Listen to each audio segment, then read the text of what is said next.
How many kids will rot in the streets?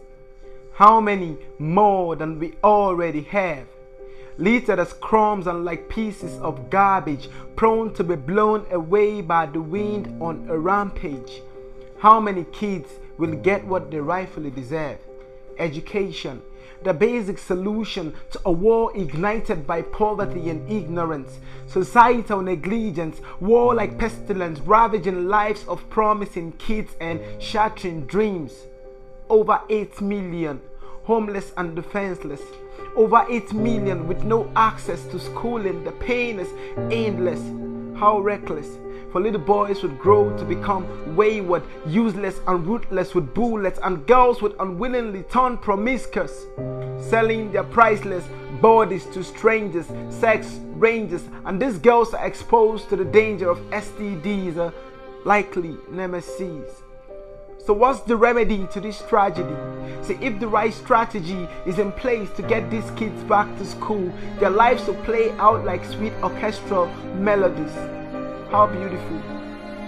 Aristotle, ancient philosopher, education is an ornament in prosperity and a refuge in adversity. Emphasis on the latter. Education is the ladder against barriers to potentially great careers, availing many options for the functioning mind. Education is kind, a walking stick for the blind, the passport to freedom, the leverage to lead a life well defined.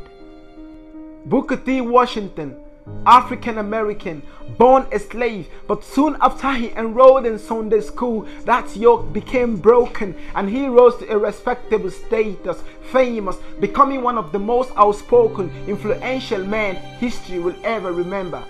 Black history. Did you know Nelson Mandela, R.I.P. Madiba, who survived the poisons of prison by feeding on books, said education is the most powerful weapon which you can use to change the world? And I agree with his words, believing that arming street kids with reading, writing and entrepreneurship skills is a more effective, preventive way to tackle societal ills. Because in the absence of frustration, a kid, the youth can be polite, and the moment they realize the future is bright, our streets can be safer, right? Isn't that what we want? Safe streets, no talks, no gunmen, no bombing, no kidnapping, no misfits, but sane minds and great ambassadors of peace. Amazing voices, future leaders, global shapers, difference makers, revolutionaries, change missionaries, mouth organs of justice.